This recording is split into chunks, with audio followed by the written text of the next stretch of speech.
for the windfish at the end.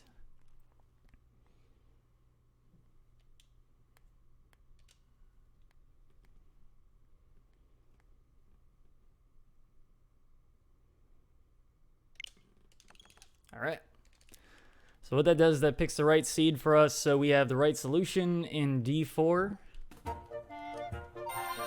as well as the right solution for the end. So we're gonna make a new file here. I promise y'all I will loosen up as we get there.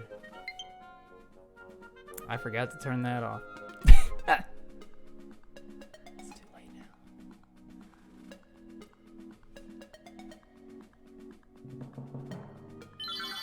All right, let's go.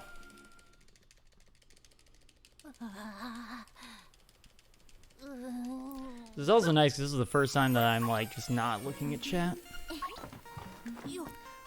Also, you may notice that my game is not in English. I do not know what they are saying. We play the game in German because it has less text boxes. It makes it go by a lot faster.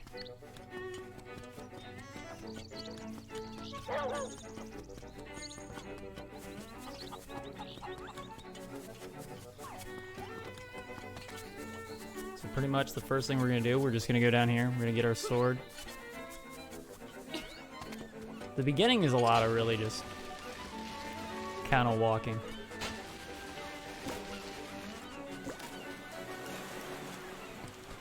We're gonna run into this owl a lot. He's got nothing important to tell us. Half the time it's only 2 text boxes. But you do get a lot of ooh-hoo for the ooh-woo.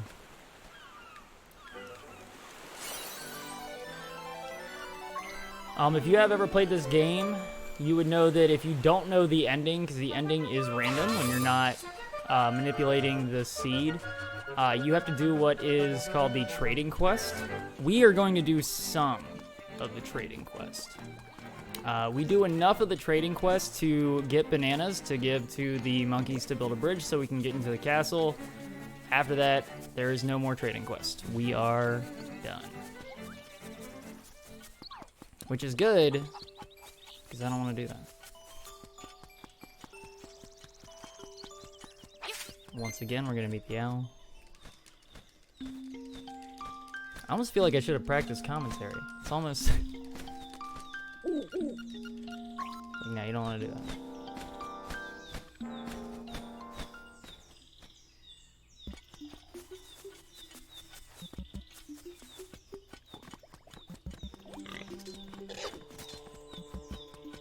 Another thing that you're going to notice pretty soon in this game is there's a lot of references to Mario, including a raccoon that we are going to spray with mushroom dust in order to make him better, who looks suspiciously like Mario himself.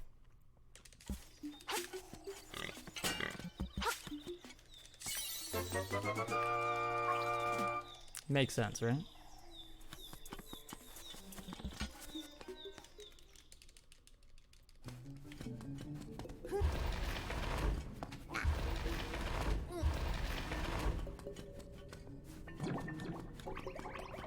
Yeah, so as we get the mushroom dust and find the raccoon, I think it's a great time to talk about the donation point of pace. So if you go to donate.tiltify.com/@speedrun, you can donate to the Hackensack University Medical Center Foundation to support with COVID relief and all of the great stuff that the healthcare workers are doing around that. Just a nice little way to support everyone whilst we're going through quite a fun time. Yeah, definitely. Anytime that it seems like I'm taking my time to talk, feel free to put donations in there. Yeah, I mean, I'm quite interested to watch this one. I love the Legend of Zelda series, and as a casual player, I'm all over Link's Awakening. I tend to run Ocarina, but be interesting to see your route as well, because I heard it's changed recently. Yeah, well, I'm sticking to what I know for the most part. There are a lot of new things, but since I had like a week to kind of like learn this, I was like, I'm gonna stick to the basic. This game, though, is super great. I never played the DX version, so this was actually the first version for me. And I think it's arguably the cutest Legend of Zelda. Oh, absolutely. It looks beautiful. And I really like the sort of plasticky effect on the environment and such. I think it's brilliant. Yeah, it's very aesthetically pleasing. A lot of people in the chat are normally saying they want, like, Link to the Past and things like that in this same style. Oh, yeah, that'd be amazing. I mean, Link to the Past is definitely one of the most monumental Legend of Zelda games. But Link's Awakening is just so much fun, so cute and beautiful. It deserves this new look. Oh yeah, the fresh coat of paint. And we're gonna meet the owl again. He's gonna say count them, 2 text boxes of nothing. I honestly like, my favorite thing is when other people, like BuhDihKuh Games, when he comes in, he's another runner of this game. He hangs out in my chat sometimes, and I hang out in his, but he's like, he, for some reason, knows everything they say when they say it, you know? Like, when you're talking to Marin, it's like, yeah, she's pretty much just saying, I'm in love with you, and Link's like, oh, cool. Like, that's full conversation, but... Yeah, I suppose when you run the game often enough, you don't need to learn German to read the text boxes. Yeah, definitely. Honestly, it would be fun to, but everything moves so quick anyway. Alright. I'm going to do a safety save right here because I hate how this Yoshi works. Even though I just spent the past probably like 20 minutes practicing this part. This Yoshi is kind of finicky. You can get directly on top of it, and it'll still just drop it. And so, just for marathon safety, I'm going to make a save there just because I don't want to risk losing the money. But we got it first try anyway, so that's fantastic.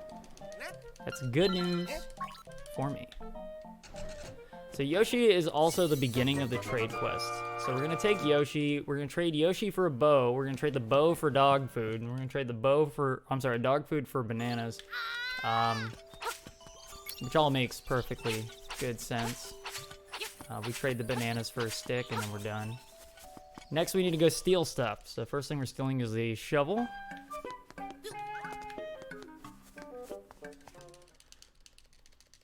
Another thing that a lot of people will say is, why don't you just get the shopkeeper to save the island because he can shoot lasers out of his hands and kill you.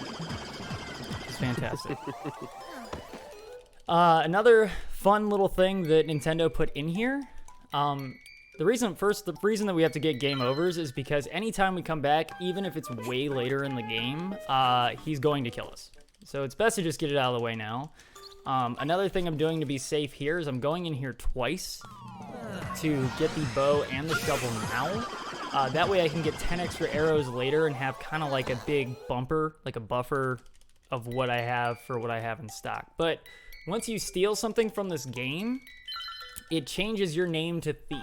So no matter what your game title was before that, as soon as you steal something, you are now Thief for the rest of the game. And in German, it's Dieb. Yeah, what a great little addition. And then as I just finish up this like little trading bit, I mean, if you have any donations, feel free.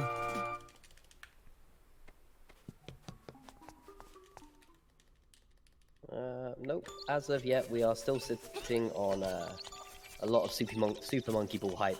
No problem. The race just before.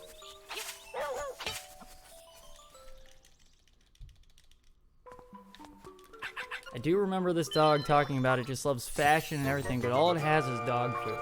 So I feel like a lot of people can relate to that. Trading their food for clothes. But that's all we'll do for the... so beautiful. Oh yeah. So that's what we'll do for the trading right now. We're off to the first dungeon to fight the cheeseburger worm for some reason. And yeah. Pretty good.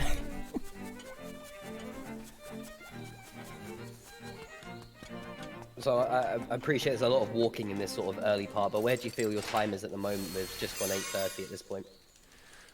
Coming in here, I'm pretty much on par. It's probably about 10 seconds behind what I normally do just because of that safety save. Other than that, we're moving right on pace. It's kind of like, I don't know. The beginning can be slow to get into, probably because it's supposed to be more fun for people that are picking the game up and getting into the story and having to explore everything. Mine is just like, let's go to the beach, let's go to the woods, let's go to the beach, go to the woods, all right, into the temple.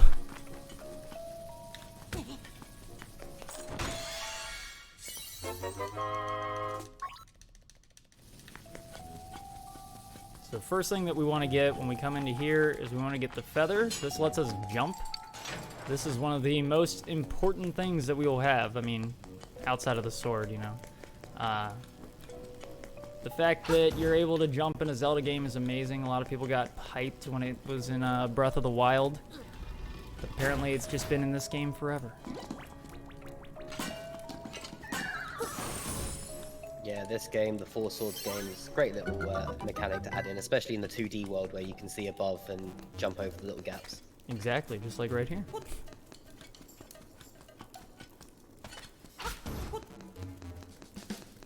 It's crazy because usually when I'm doing runs of this game, I'll do runs back to back, and the first thing I always do when I start a new run is I forget that I can't run with the Pegasus boots yet. I can't jump, and I'll just walk directly off a ledge, and it's a little ridiculous. Also, what we're going to be doing is we're going to be using the quick save feature. The game uses a quick save feature a lot, so instead of using Mambo's Mambo, which is a fish song that we learn later in the game, which is usually people's favorite song, we actually just go and do a quick load, which puts us to the front of the dungeon and also resets it, which is pretty handy in a lot of different ways. We'll only see it once here. We won't see it in D2, but we will see it a lot in the later dungeons, especially the Catfish Maw, which is dungeon 5.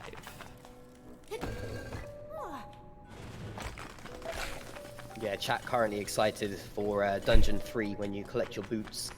Oh yeah, dude. That's when you gotta go. My first experience with anything like that was A Link Between Worlds, which was my favorite Legend of Zelda game for a while outside of Twilight Princess. I've just always been a Zelda fan. This is my first speedrun game ever. Just felt right, you know? Like it's...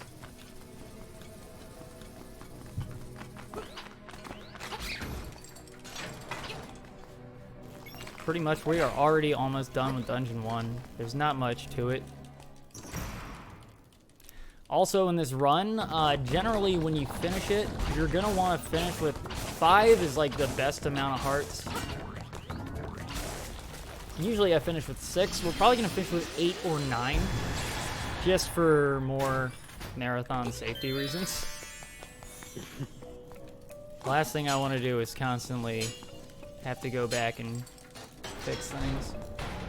Alright, so here's a cheeseburger worm. This can be either incredibly easy and fast, or incredibly annoying when it comes to his movement. So the first hit's kind of a gimme. The second one is kind of all over the place.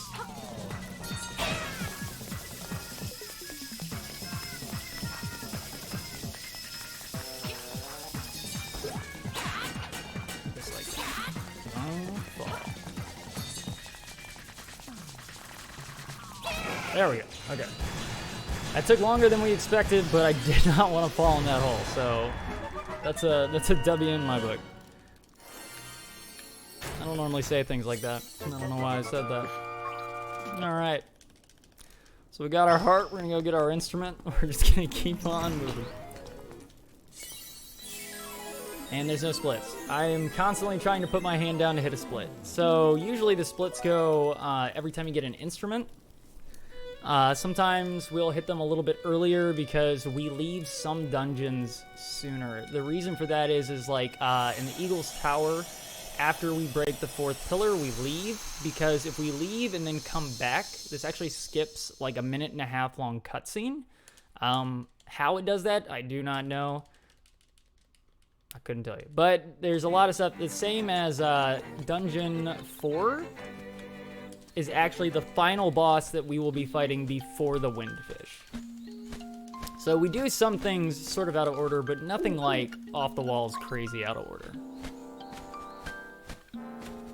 And then next up is the next part of this trade route. This is where we're going to get the bananas, so we can finally get into the castle after V2. Chat just asking a little bit about donations there. Your best bet is to donate through the Tiltify link, because then 100% of the donation goes to the charity, whereas any bits or anything like that will be stripped out by Twitch.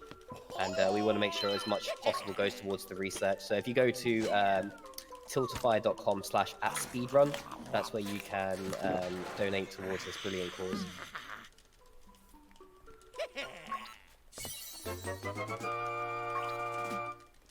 All right, we've got our bananas. He ate the dog food, full can and all, because he said, I'm tired of bananas, and, you know, live your life, man. You do you. You know, in terms of commentary, I think I'm killing it. Just gonna put that out there. I think I'm doing a great job. Next up, we're gonna be going back to the woods here. These kids are gonna yell at us. They're gonna say, hey, my dog, Circle Dog, he's gone missing by the Moblins, and I'm gonna be like, oh my gosh, I'm on my way to go get him.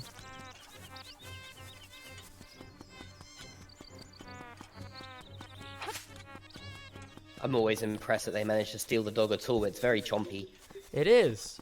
Good old Bow Wow. He's also kind of like, I don't know. As far as like the quote-unquote escort missions go in this game, he's a little more annoying than Marin is. I mean, Marin literally just follows you, whereas the Chain Chomp dog will follow you, but you need him to eat specific things. But what he eats is RNG based, so he can either be really hungry and eat everything in sight, or he can just sit there and stare, which is not ideal. Yeah, having him open that dungeon is a nightmare without glitches.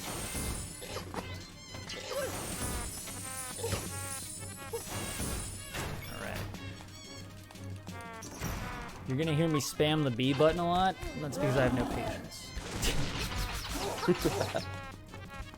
What I'm gonna do here, I'm not exactly sure how he's supposed to get to the wall there, but usually you can bait him into charging the wall ahead of time. And I can die right there, which is sweet. You can usually bait him into running into the wall ahead of time by just going directly into the wall. The good thing about game overs in this game is they don't really take much time.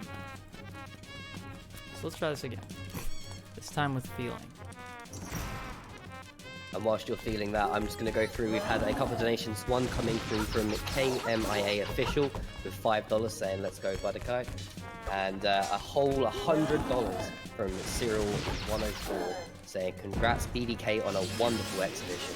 Clearly your commentary is bringing out the generosity from people who want to see this research towards coronavirus going well. Thank you so much for those donations. Incredible. Shout outs to KMIA and Cyril. Those are actually two of the mods of my channel.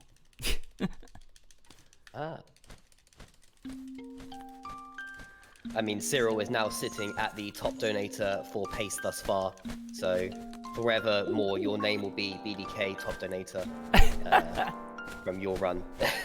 Well, there you go. So now we're gonna go over here, and we're gonna hope that we don't touch this stupid heart or fall in a hole. Fantastic. And then we're just gonna hope this dog eats this guy, which he didn't. It's okay.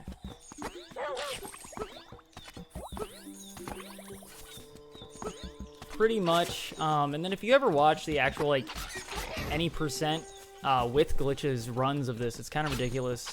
They use the like there to get on top of these trees, and that's their way to get around everything. So luckily, Bow Wow ate that flower there. Hopefully he eats these guys, which he does, and then we're gonna get him to eat these, and we're in Dungeon 2. It's as easy as that. Oh, no, you go. I was going to say the like glitch to get on top of the trees is surprisingly easy to pull off, but it's still it's definitely still, wanted to qualify for this. yeah, it's still definitely ridiculous. And they did have a vote on it at one point to find out if that did count as glitchless, but it didn't make that cut. The closest thing that you'll see to a glitch in this run is in Dungeon 5, I'll do a key skip. Normally you'll see that you can only go in 8 specific directions with Link, unless when you jump, you can actually pivot him in between those 8 static directions. And so what we do is we jump and we have him turn just gently, and that way we can actually use our hook shot to hit something that we're not supposed to be able to hit. That does not count as a glitch, solely because it's a part of the natural, like, in-game mechanics. That's fun, again. It must be tough to decide where some of these fall on the glitch line. The like, for example, you can get up to those trees just through accident, really. Yeah. It's the jump across that's the challenging part.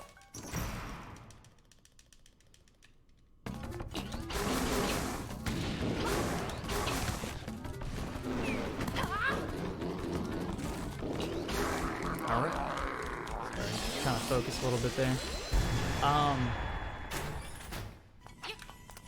There's a lot of times when we can skip a lot of different enemies. That Keese is very unfun because he normally knocks me in the hole, but the rest of these enemies you'll see will get easier as we go, just because the more power-ups we get. It makes it get a lot easier, especially once you get the Pegasus boots.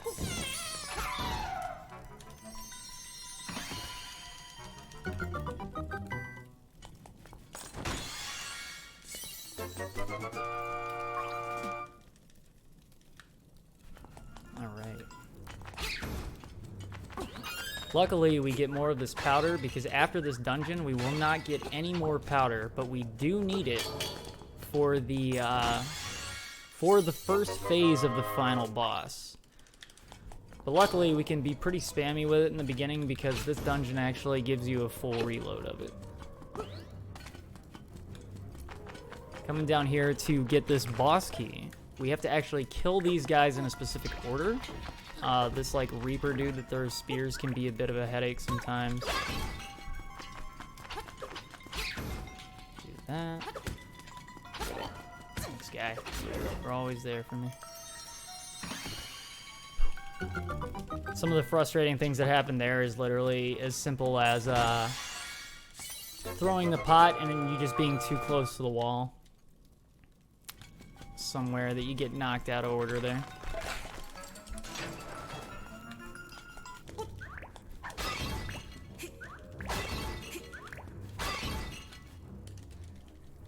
Another fact that's pretty neat to know is whenever these pathways open up here, if they magically appear, you can't stand on them and wait. You would actually still have to walk off and get on it, but anything that you reveal by pushing something off of it, you can actually stand on that, and it will take you down. That's not the most crazy fact, but, you know, it's there. Normally I would jump there to get an early way over, but just because I only have 2.5 hearts, I'm going to play it safe and go the actual route there. And this boss is the most talkative boss in the entirety of the game. He talks here, he talks after you first hit him, he talks after you throw the bottle, he talks when the phase changes. No other boss does that, and I don't know why they made him do that, but I guess that just gives him a little bit of a quirky personality. But he is one of the only bosses, really, that isn't RNG. You know where he's going to throw it, how many times he's going to throw it, and the exact way to do it.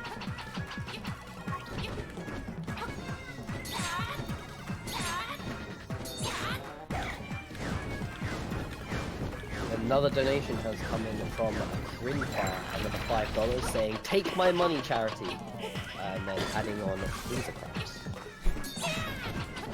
It's the dream.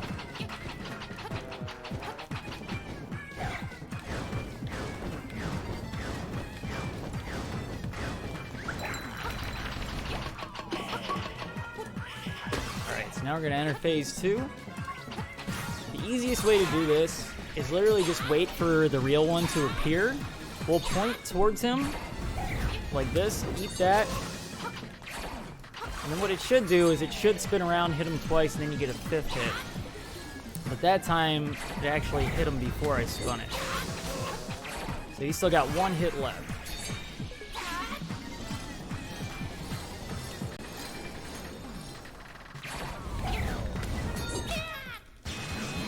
And that's the end of Dungeon 2.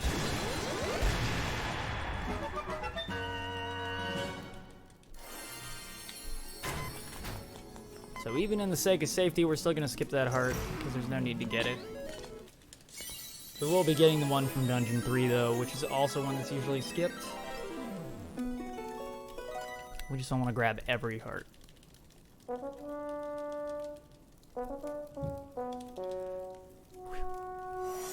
For those of you that haven't played this game, the point is to get all the instruments together in order to wake the windfish. You are in a dream. Spoiler. Major spoilers there. Major Sliding spoiler. that one in. If you guys didn't know that, you'll figure it out eventually. This right here is one of the most useful warp spots ever. It's by Dampé's hut, but since we're playing in German, his name is Boris. So it's by Boris's hut, because for some reason you can't use Dampé in German. Other than that, we are going to be going back down here. We're going to return Bow Wow. We're going to buy some bombs, steal some arrows, and then head to the castle to finish the trading quest. Brilliant. While we head on for that, Zojo has donated $5 as well. Thank you so much for that. He says, excellent commentary. I am learning so much about the run. Thank you. Also, Pocket Marin. So thank you so much for that. All money is going towards the Hackensack University Medical Center Foundation, and they are helping with research and treatment for the COVID-19 situation that some of you may have heard about. I don't know how many of you have noticed that going on, but everything that is donated goes directly to their COVID response fund. So thank you so much for those donations. The dream is alive. So earlier we got a chest that had 50 rupees in it, so that way we can actually buy 3 sets of bombs to max them out. And then later in Dungeon 3, we will get a rupee that'll give us 300 bucks, and that'll be the last that we need. We've stolen these arrows, but we do not need to go back there, so unfortunately the shopkeeper will not get to kill me again, as much as he'd probably like to. I think it's very fair, though, you know? Like, you steal a shovel, he kills you, you know? That's, that's the way things go, probably.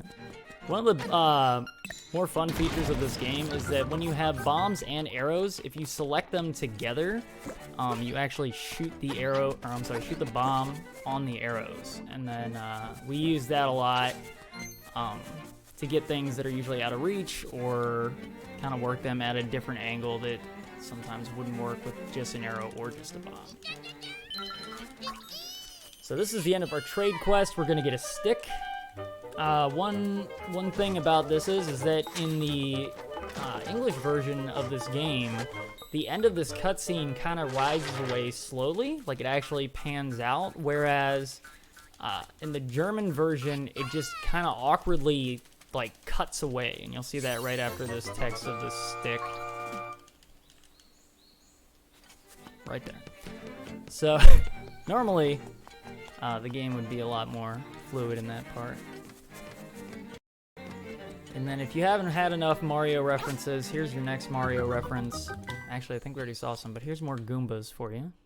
We'll see more things like bloopers and such as the game continues on.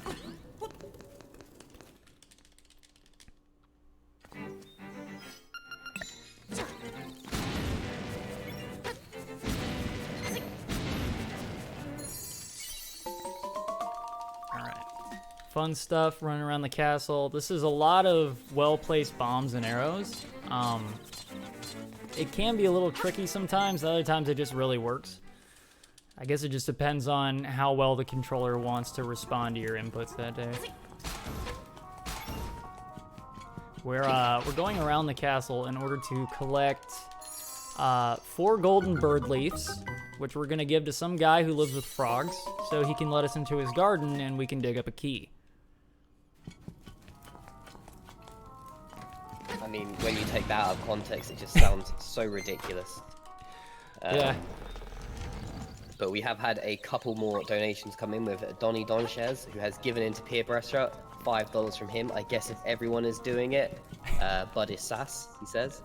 And then Smithy Puff Jr. also chucking $5 into the pot, saying, thanks for the commentary and spoiling the ending. Isn't life all just a dream though? Thank you so much for those donations, guys. It is all a dream when you're speedrunning, I tell you. Oh man. So we're going down here. We still can't move fast. That's the hardest part about the first setups to the first 3 dungeons here, is that we don't have the Pegasus boots. Once we get the Pegasus boots, we will pretty much no longer walk normally ever again. So this is just a little bonus heart for safety.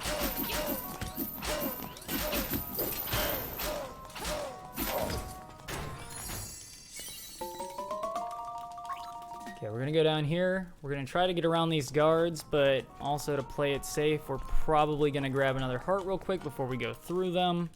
And then we're gonna get the last feather, or leaf.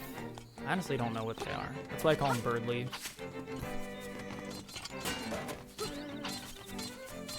Don't follow me.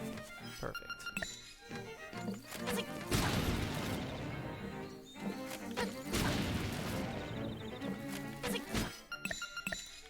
Right. Chat pointing out that spoiling this game's quite a challenge with it being 30 years old. Yeah. Honestly, it was new to me, you know. When I was playing through it, I had to tell people to not really backseat it, but if you're watching a speedrun of it, I don't think you're too worried about having the ending of the game spoiled for you, you know. So now we're gonna take our 5 gold feathers. We're gonna go down here to the Salsacker. My German is it's bad. It's not good. We're gonna go over here to Home Dog, and we're gonna be like, yo, here's your feathers. One thing that somebody always tells me in my chat is that if I stay in this room for several minutes, we get to hear an Easter egg song and also kill the run. So, fun fact for you.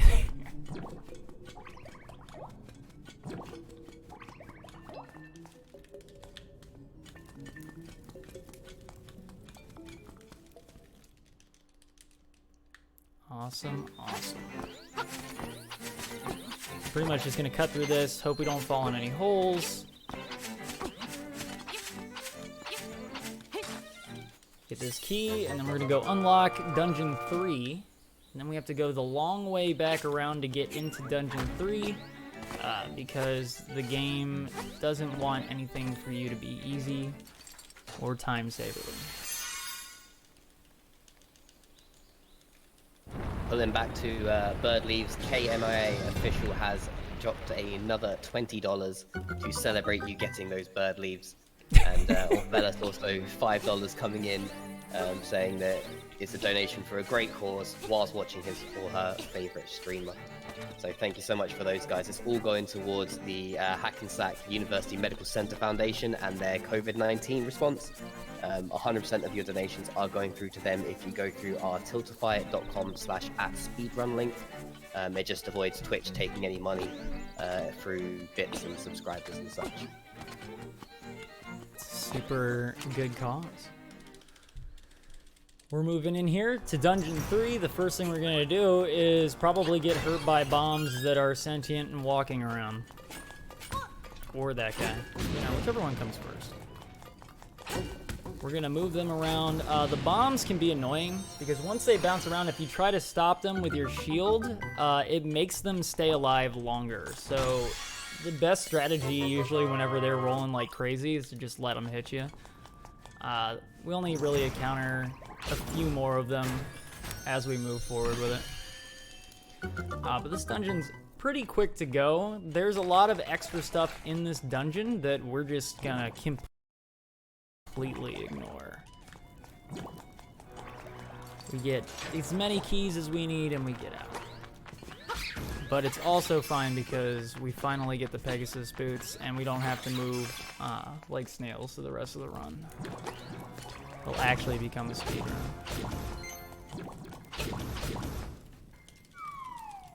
Those red things that drop in the triangles, those are pieces of power. They drop after a specific amount of kills. I believe it's, you know, I honestly can't remember right now. I believe it's 32 kills on top of how many hearts you have. The acorn is for when you get a bunch of kills and don't get hurt, which it honestly gives you a little more strength there, so you don't get, you take half damage. And the piece of power will give you double damage dealt. So it's usually better to get the piece of power if you end up accidentally grabbing any of them. Solely because it also makes you move a little bit faster. It's usually good for helping you get through different bosses as long as you can kind of use your kill counting. These guys are pretty RNG with how they move as well. They either want to be really helpful or just completely ignore it.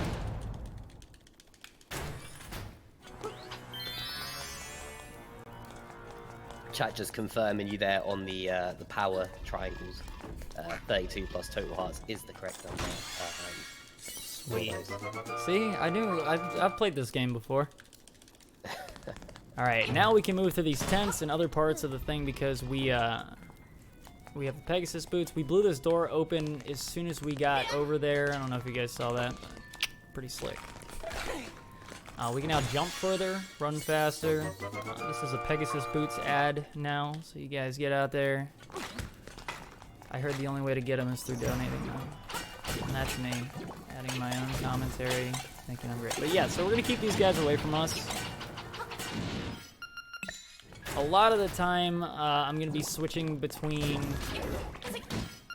the feather and arrows. I switch probably a lot more than other people because I get scared I'm going to accidentally run out of arrows. Which there are ways to recoup those losses, but I'd rather not have to do that. Well, one way to recoup those losses is to get more donations from this amazing cause, and you are getting support from the other room. BuhDihKuh has put down $20 saying, hello from the other room. Extra special, good luck to Buh on this run from Bay and the kitties. Love to see those Mambo emotes. And then a little heart. Thanks. I'm so pumped to have so much support from everybody right now.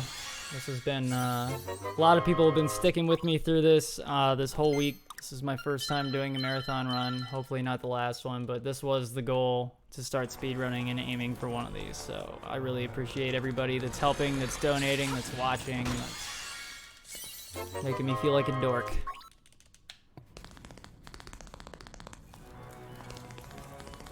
So pretty much we've done that. We've got to get one last key, and we're gonna go fight the boss, which is a big jello blob with an eyeball. I don't know where the creativity for creating half of these enemies came from. One of them is literally a face on a floor. So, I mean, it's probably just a really slow day at Nintendo.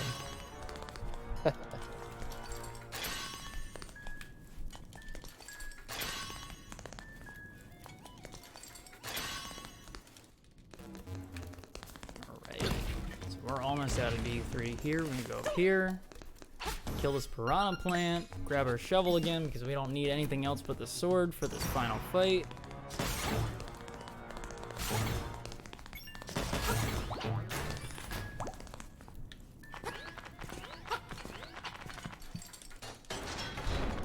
Awesome.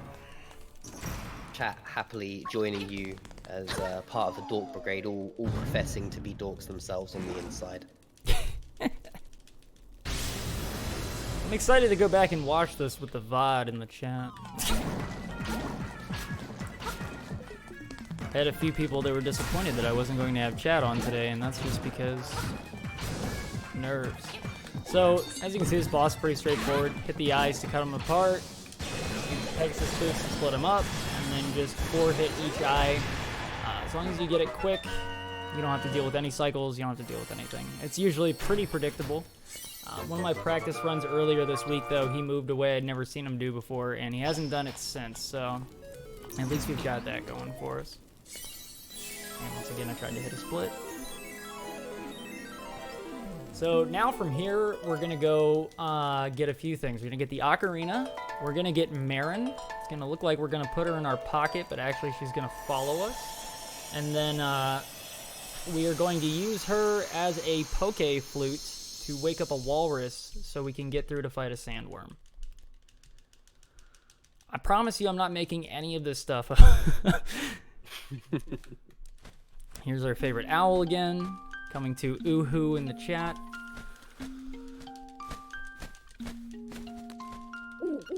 Well, whilst the owl Uhu's, Jigs Casey, thank you so much for your $20. A message saying the best streamer ever, a great cause, and she's putting her prayers into RN Jesus.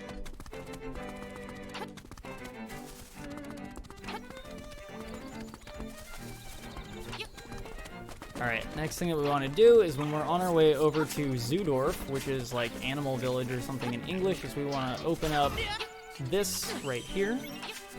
We're not going to use that portal until we go to Dungeon 6, but we get it open now. We're going to go over here and go underneath of here so we can go down. First we have to talk to the walrus so he can dream about Marin, and then we got to go back to Movendorf in order to get the Ocarina and then find her down at the beach.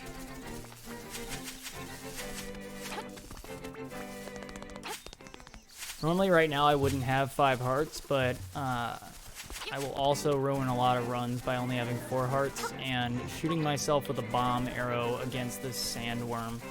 Which the sandworm can have a few problems with it, being over the fact that it's on top of moving sand. There's a hole in the middle. If you fall in the hole, you lose a lot of time. If the key falls in the hole before you can grab it, you also lose a lot of time. But now that we're getting the Ocarina and we're moving through this, we're going to start using these warps a lot more throughout this game. So even though we spoiled it for you guys and told you that it's a dream, we're actually going to go to sleep now. We're going to have a dream inside of a dream. It's hashtag deep.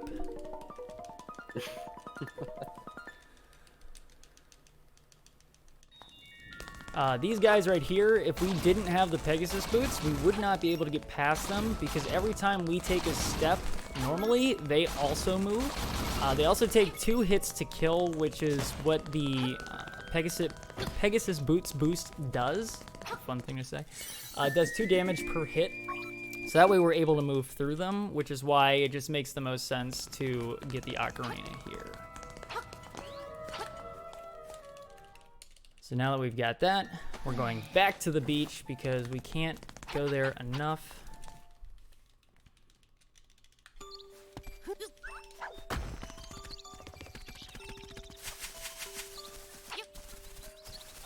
Pretty much, this is just a long way of running and me hoping that I don't bonk on the walls, which I didn't. Everybody please clap. Thank you. All right, we're gonna go through here. There's where we traded the bananas. We come back down here, we get Marin. This is where Marin's gonna tell us that she's basically in love with us, and we're gonna say, aw, cool. So if you have any donations or anything you wanna plug in there, now's the time to do it.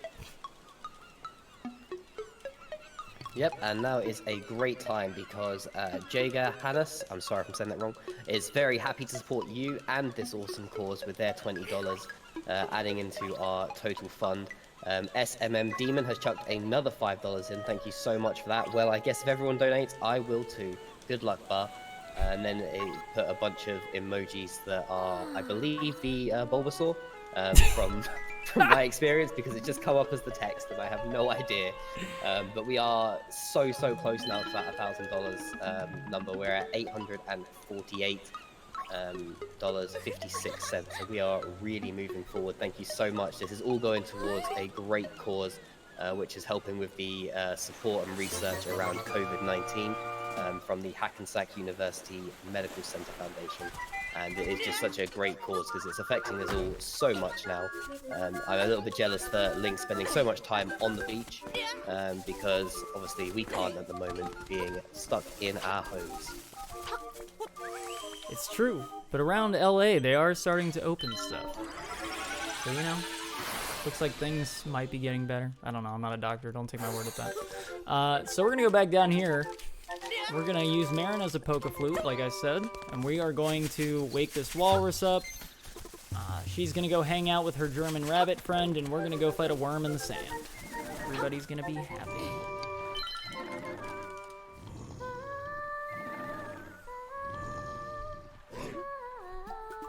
I think this is kind of the over theme of the game, so in a sense, this is this game's Zelda's lullaby, but a little more catchy. Yeah, great sound design in this game. There is. Hands down, my favorite song is Mambo's Mambo, which we will be seeing after D4 here, which is also the song that lets us warp anywhere from anywhere. This guy right here can be a little tricky, but not too bad. It's pretty much as long as you hit him before he comes out and not completely miss him like I did, you get 2 hits right away, and then you can also get a few more there as well.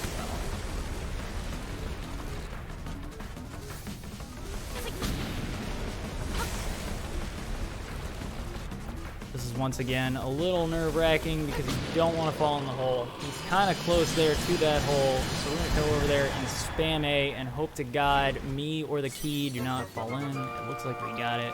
Thank goodness. You fall in the hole, you actually have to walk all the way around. It's a little bit annoying, especially if you fall before the fight ends, because then you have to start the fight completely over. And welcome back, Mr. Owl. A reoccurring theme in this game and most Legend of Zelda games. And then we are gonna move again. We're gonna go to back to Marin, and we're gonna learn her song. We will only use it twice. One is to kill a bunch of rabbits, and the other time is to open the windfish egg. So once again, if you have anything to say, this is another good time. Great, so I would just take this opportunity to remind everyone that donation is through tiltify.com/@speedrun, or you can type !donate in chat and it will give you the link there. And all of the money that is raised through this is going directly to the Hackensack American Health response for COVID. It's a really good cause. So just as a point of interest, $3 will pay for a N95 mask for the healthcare workers out there. $10 pays for an antibody test to help research treatments. And again, everything is going to that COVID response fund. So thank you so much for those donations that have come through so far. Orphelis has chucked down another $10, so thank you for that. Also putting more Bulbasaur emojis in his text, which is thankful that I got that right the first time, but telling you again, here's to my favorite runner doing amazingly in the game. Thank you so much, guys, for these donations. Yeah, that Bulbasaur was an emote as a joke that's quickly become, I mean, honestly, it's my favorite, you know? Absolutely. Oh no, you're good. I was going to say, Pulse and I had an argument earlier about who's the best starter, and it is Bulbasaur, there's no question. It is. Everybody sleeps on Bulbasaur, and I have no idea why. Basically, we're just going to open up the dungeon here, and then we have to take a really long track to get to the spot that we just opened right in front of us. It's simple enough, really. We're going to run back, but what we did is we did warp over here by Boris's hut. It's the first of many times that we're going to warp there, especially if I have a little bit of an oopsie later on and fall into a hole, which we're just going to hope that doesn't happen. We also will return. There's a lot of backtracking in this game. A lot of it is thankfully avoided by the quick loads that we do, as well as when we use the fish song to warp. Otherwise, we are continuously going back down paths we've already been down to get to somewhere that's slightly further just to progress the game. And then once we go in here, you guys will see this is the first dungeon that we will not be finishing right away, because this is the final boss that we will be taking on at the end of the game. I don't remember what this is normally called, but I like the name better in German anyway, because Wonder Tunnel just sounds nice. Another thing that I'm doing right here is... Oh, yep. It sounds mystical. Oh, yeah. One thing that I'm doing is I'm getting extra bombs just to kind of pad myself here. When we go into the next dungeon, we need at least 12. And that's planning on not messing anything up. So normally what we would do is we'd only grab 10. We'd grab it on our second way through here, but because we are about to reset the dungeon anyway, we can actually get a little bit of safety there in terms of the bombs. Let's not save the game. Let's load the game. So we're already back in.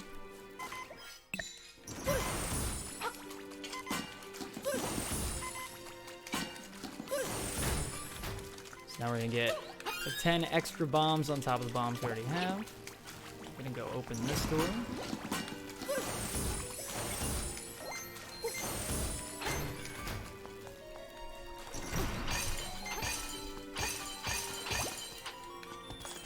The Wonder Tunnel is full of these bugs that can really be annoying, solely for the fact that whenever you walk into a room, the first thing they do is move as much as possible, and usually the first thing they do is move directly into you. So if you're low health going into a room where you know these bugs are going to be, chances are they're going to come and hit you.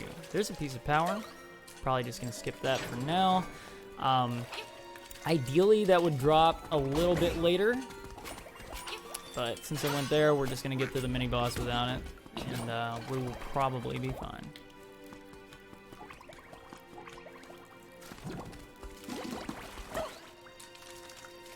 Another thing that's coming up here is we are going to see different tiles that are on the ground. The way that they light up is a way for us to get through to the... to the boss key. It's also a way to confirm that our RNG manipulation at the beginning of the game worked. So I'm going to go up here and check this. And since that one started first, that means that we got it right. There's only one seed that starts at the upper right, which means that we now know the ending of the game is going to be 4 rights, up, 2 lefts, and up, and then we will be at the windfish.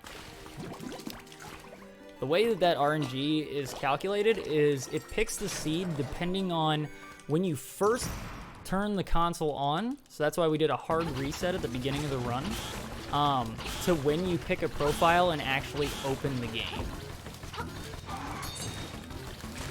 Which, when I first started speedrunning this game, I did not understand that at all. It took me a few times to figure that out. Especially because I would try to reset the console with the controller. This guy's giving me a bit of a run. Okay. So we're going to go through here. We're going to grab the flippers.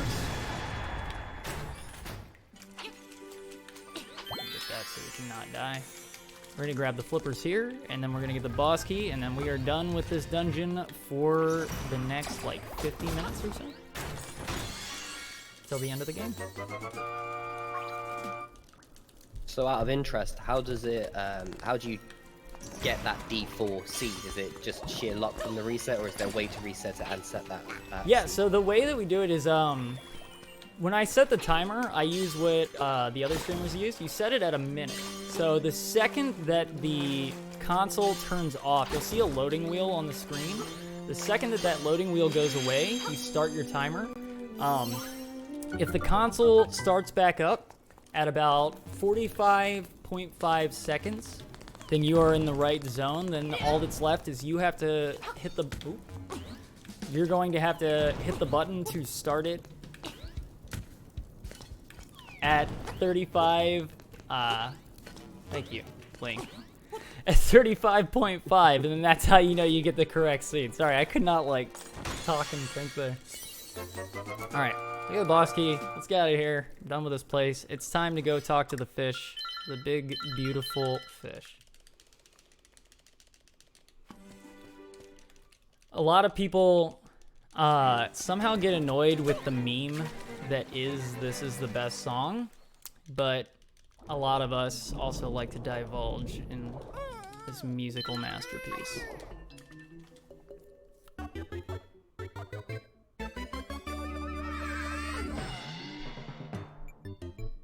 I mean, we saw it before the run started, but now's a great chance to see just how many fish emotes we can get in chat. Here they come. This is the moment we've all been waiting for.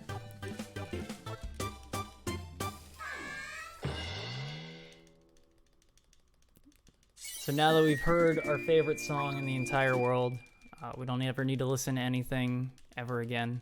We can leave, and we can now warp from anywhere to any other warp spot that we please. So the first thing we're going to do is we're going to go back to Zoodorf, and we are going to go fight a giant armored man to get a key for Dungeon 6, and then we're going to go to Dungeon 5.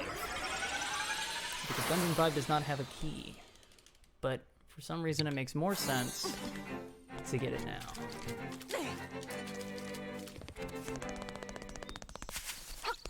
And as I'm going through this, I mean, if you have anything else to add, plug. I know nothing's like moving too crazy for you, but... Yeah, no, again, it's just to talk about how great the work from the healthcare professionals are, or is, sorry, going towards this COVID response is fantastic. And I think it's important that we all just do take a moment to thank those who are currently on the front lines. That's the healthcare workers that are directly dealing with COVID, but also those who work in retail. They can't really step away. We need food, we need people to buy from, those who work in delivery. There's so many great people out there still risking their own health just to make sure that every country around the world continues running as normal. So not only is it great for the healthcare workers, but thank you to all those other people out there. If you do want to support the coronavirus research group, then donate to us at tiltify.com/@speedrun, where all donations are going to the Hackensack University Medical Center Foundation and their coronavirus response team. Sweet. So this boss right here can be a bit of a pain when we go into it. Also, items that are in pots will always be there every run. This guy, we're going to try to hit him with two spin slashes and then 2 arrows. Otherwise, we're going to be chased around this room in an agonizing pain. There we go. Okay. I had to practice that a lot because that can sometimes not go as you intend it to. It's just kind of strange with the timing of him and the way that it takes for his armor to break. So now that we've got the key to Dungeon 6, we're going to go to Dungeon 5. Dungeon 5 is my least favorite dungeon. It has the most quick loads. Pretty much after everything you do in the dungeon, you have to do a quick load. And the final boss is pure RNG, which can make it go as easy as 2 cycles. Could be 1 cycle if you have a piece of power, or it could be as much as 10 cycles. That's why in the splits we actually mark how many cycles that you have for when you come back. The same being with the BBs. So there's red balls and blue balls that you deal with at the end of the game. But you'll see that obviously later on. So now we're in Dungeon 5, and this is the Catfish Maw. Or Fish Maw. Yeah, Yep, and just as you mentioned these splits there, just out of interest, you know, where would you normally be at this point in the timer? How are you doing against your normal time? Against my normal time right now, I think I would be behind by about 2 or 3 minutes. Just because I had one unfortunate death and I'm also taking a few little bits of safety here.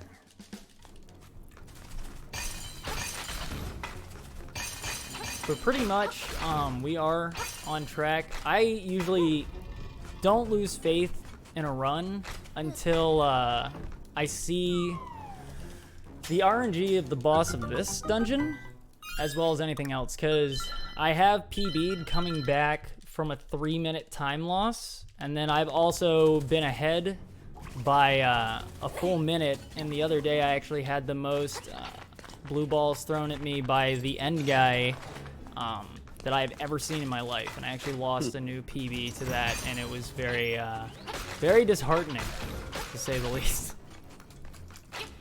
Yes, I can imagine, yeah. Alright, so here's where we need our 12 bombs. This guy, if you guys ever played this game and had trouble with it, he's actually one of the easiest things to kill. It's just tedious. Pretty much, you just hit him, he falls down, bomb blows up, drop a bomb, he stands up, sucks to be you, take it, bomb blows up. It's as easy as this, kids. As Phil would say, that's a lot of damage. So we're gonna move our way through this dungeon now. We have to actually beat him 3 more times. I feel like I'm being caught up in AM radio with my very gentle uhs that I don't normally say, and I apologize for that. So I'm gonna go up here, come back, we reset this 3 different ways, hit the button, open the door, and this is where we're going to find him for the second encounter.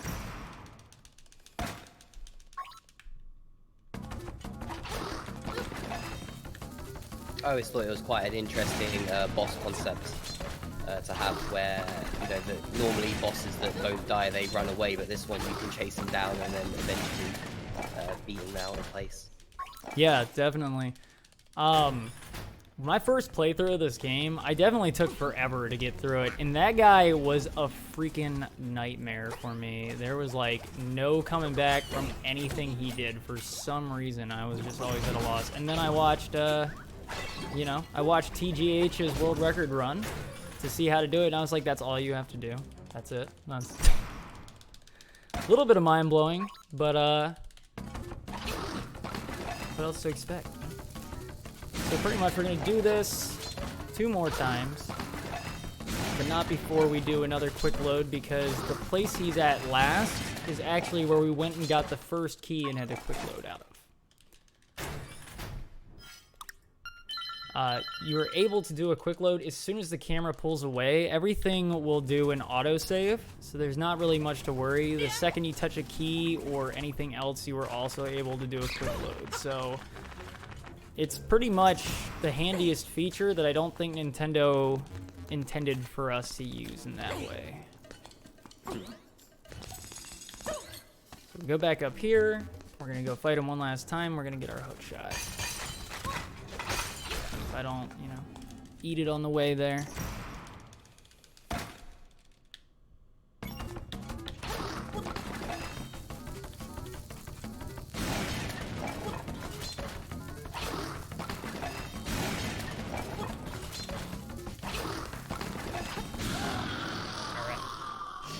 It's actually, if you watch the any percent with glitches run too, this is where they would actually make sure that he dies positioned next to the bottom wall. Then I can't necessarily remember the full way to do it, but you get on top of the hook shot, and then that actually pushes you over the wall so you can skip the final boss of this dungeon and just grab the instrument, which honestly sounds like a dream come true with the way I feel about this final boss. There are some interesting glitches. There are, yeah. There's a lot of the game-breaking glitches. And according to chat, I have to start learning that one now because I've done enough of this one. So I guess we'll be getting on that in the near future. Once again, these guys hitting you as soon as you come to the door. We're gonna see some more Mario friends, which are the bloopers here. From what I understand, this game was made as a side project, not an official Nintendo game, which is why there's a lot of like things that are very out of place for a Legend of Zelda game. And then Nintendo caught wind of it and said, yeah, why not? Let's make it a whole game. I wouldn't say fully quote me on that, because I am also riffing off of a runner who said that while doing a DX run about 4 years ago. So now that we've got our final boss key here, what we're gonna do is we're gonna do our key skip now. We don't want to get any more keys, so we actually have to do the not so glitch in order to get through this part. And of course, there's so this is the partial turn you were talking about earlier. Yep, exactly. So it's not a glitch, but it's definitely a casual player wouldn't have figured it out on their own.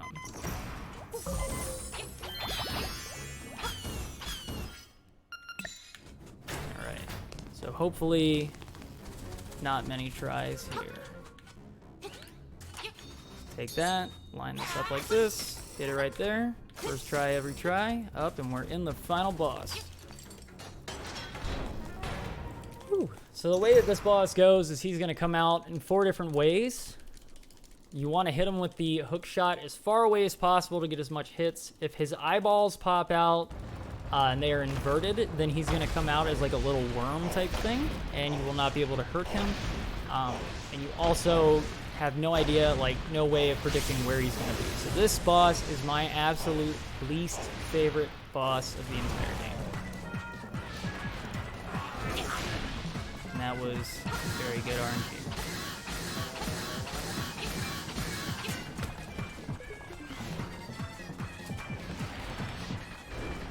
That was not so good. And his eyes are inverted, so we can't grab him. Biggest part right now is just staying alive.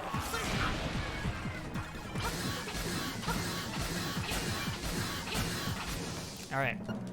That was actually a lot better RNG than I've gotten in a few of these runs. And what we're going to do now is we're going to take another heart just for safety reasons, because we're about to go through quite a few dungeons where I'm going to have to shoot a lot of bombs at my face, and I don't want that to be the end of me.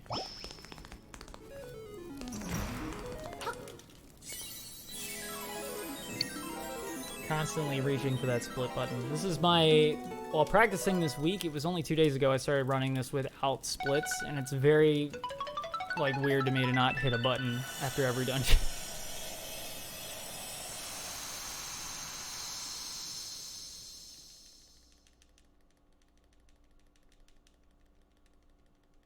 We're still live, right? Yeah. Cool. All right. I had a bit of a heart attack there. All right, so now we're gonna go to that one thing that we opened before we even got to D4 all around the map. We are going now to fight in the Face Temple, where, like I said before, the enemy is the floor. Fantastic. I mean, it's a very angry feeling. It is. He's got a lot going on, to be honest. As long as I can remember how to menu, we will get through this fine, just fine.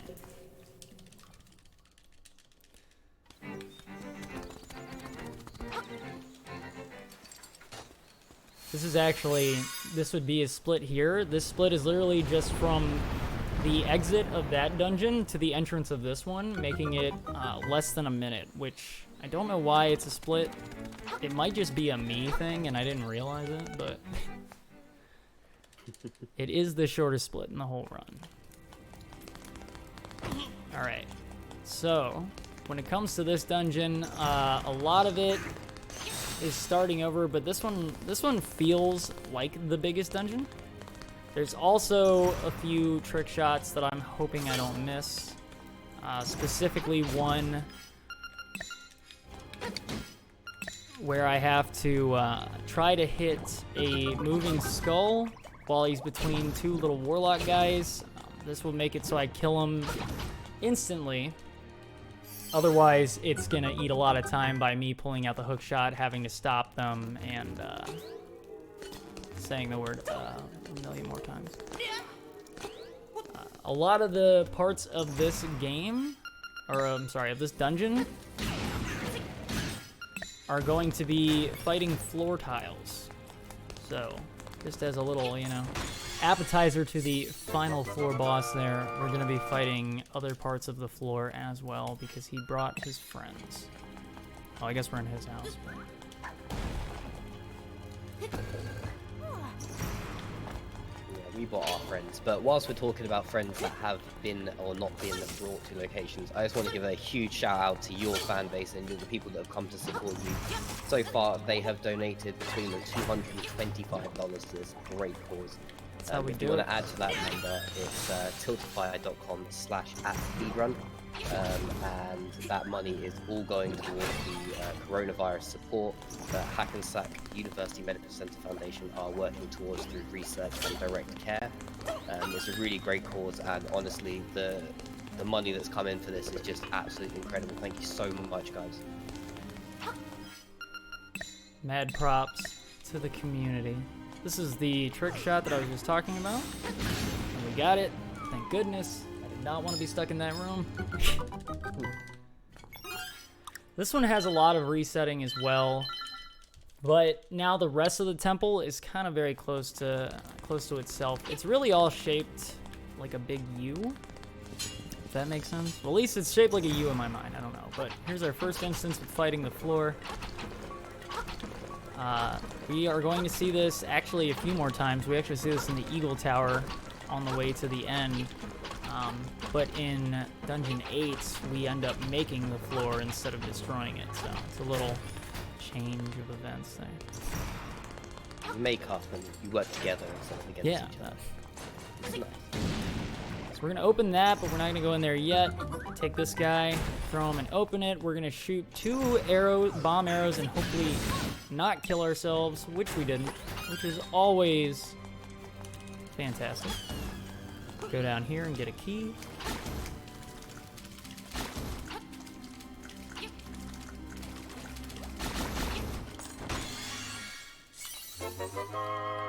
And once again, we're going to reset. Now we're going to go fight, what I think is a stingray. I know I've had people in the chat go as far to say as they think it looks like an ice cream sundae. I guess you guys can be the judges of what you think it is. But we're going to try to get in there first and steal his boulder so we can hit him with it before he hits us with it. If not, no big loss. Almost. And while you're having fun with that boulder, Zojo has donated another $2. Thank you so much, saying that he has had fun with the Mambo's Mambo. Amazing run. That Mambo's Mambo was really fun. Keep up the great work. BuhDihKuh has the most food stream on Twitch, and also he has a pocket full of Mari. Thank you so much, Zojo. Alright, so we're going in here now. We're going to max out on bombs because we have to repeatedly go through this part of the dungeon. We're going to go through here first, though, and we are going to once again fight the floor. It makes enough sense to me, you know. But we use a key to unlock that. We fight this floor to get another key. Then for some reason we throw chess pieces into the ground. Is the only time it's used, at least in this run. And so I don't understand why it's relevant in anything else or why they added it in there, but it's actually the knight, so you have to throw it in the shape of an L. So if you don't know how to play chess, you now at least know how the knight moves. And that's valuable knowledge. There's also a specific order to this. The white horse does have to go left, the black horse does have to go right. Sometimes it can be finicky when you throw it. Alright, more thwomps. And then, yeah, if you were going to add something, go for it. I was going to point out that you have caused a argument in chat over the stingray slash spaceship slash bullfish slash whatever else people come up with as all the different names flow through chat. It's a spaceship now, is it? All right. I can't focus on menuing. Okay, so we just used Marin's song there. Marin's song, which is so nice and wakes up the walrus and all the little animals listen to it. We use that to viciously implode all the rabbits that are right there. I don't understand why that works, but it makes it so we can save bombs and arrows there, so I'll take it.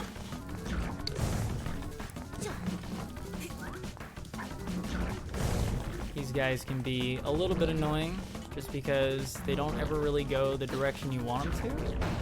The only thing that's consistent about them is they open their mouths every 4 movements. So now we're about to get the nightmare key here. And then we will do another quick load and go and fight the actual floor boss. And then we will be done with D6.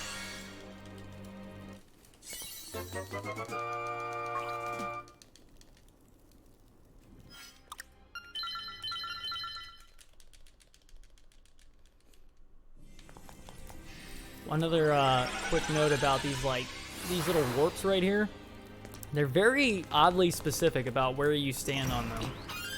Half the time you could be standing directly in the center of them, and it will not acknowledge your existence. And when you're trying to cover up any lost time, that is generally a huge pain to deal with. Just because with the Pro Controller, or even if you're playing with Joy-Cons, you can't always get anything to line up as exactly as you want it to. So we're gonna knock this guy down, we're gonna go in here, and then we're gonna go and we're gonna take on this boss, if I can run the right way. This boss is a total of fighting the floor while shooting bombs and arrows at flying floor pieces. Needless to say, it has me floored. Thank you for watching the stream, everybody that's probably going to exit now that I said that. We're going to... It wouldn't be me without a bad joke. Alright. Let's see if we can line up these shots. That's a no for that.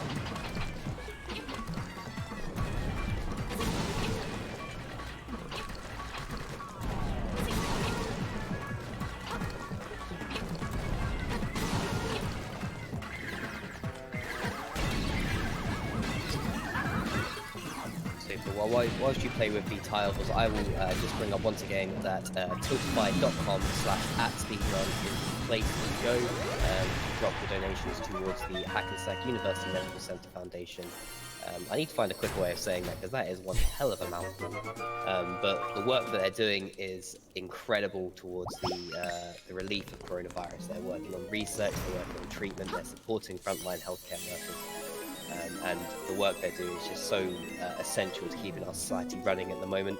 So anything you guys can donate, please slide it onto them. It will be so great for everyone involved. Thank you so much for the donations we've had so far. $227 during BuhDihKuh's stream so far.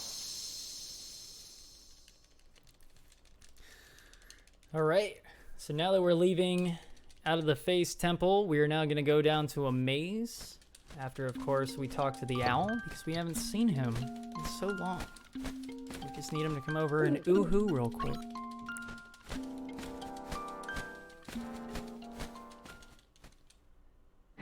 Alright, so if I can remember buttons to hit. So now we're going to go to a maze, which is made entirely out of signs. So we can go and we can get a song from a frog with teeth in order to bring back a dead rooster. Once again, I'm not making any of this up. This is this is the game. I hope someone clips these and just creates like a compilation of all of the out of context things you say. I just honestly, people are like, "You're gonna practice your commentary," and I was like, "No, I got this." Turns out I was right. So we're gonna go over here. all the directions are in German, but the arrows aren't. Luckily, I can read arrows, so no hesitation of getting lost here. I also happen to think that the Teeth Frog song is the worst one, and it could have been thought a little better.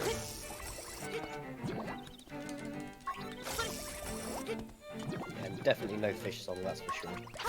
That's right. Definitely another runner was in my chat, and he was like, I don't understand why everybody likes this song. Next thing you know, Mambo is just spammed in the chat. It's like, that's why we like it. Because we enjoy a good meme. I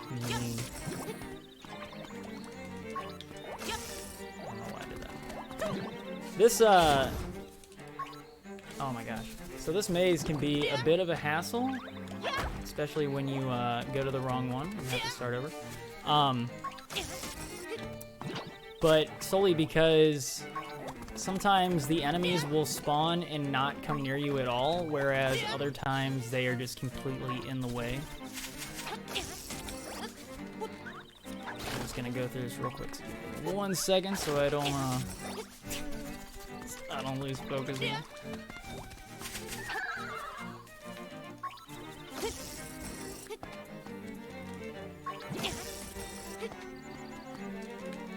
So are the signs RNG as well? I figured there was a preset route for them. There is a preset route. I just apparently don't have the brain capacity to talk and do it at the same time. So, you know, a little bit of user error every once in a while. And that's why I keep doing the same one. Okay, so the reason that I botched this twice is because all the signs that you can hit with another hook shot from whence you came is usually the next one right next to it, but this one, you will hit another sign. It's the one tucked away in the corner you need to hit. So this is, but we can go with the RNG thing if you want to, you know, you want to believe that. I can totally be down with that. Okay, down. Read. Reading is power. This. Up. I mean, you can also use the excuse of the arrows are in German and therefore, you know, you just can't work them out. They are German arrows. High quality. This is where I've just botched it twice. Let's not do it again.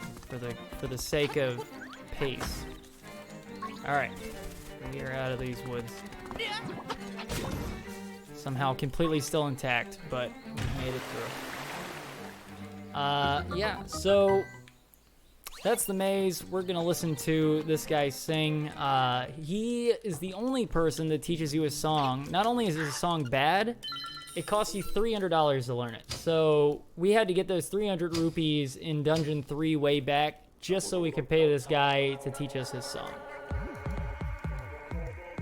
We're going to use it to put the ectoplasm back in the rooster, so we can use the rooster in a matter of like hang gliding in order to get around stuff and grab the key to the eagle's tower. And then once we destroy all the pillars in the tower, we will leave there and we will come back to the eagle after we complete Dungeon 8.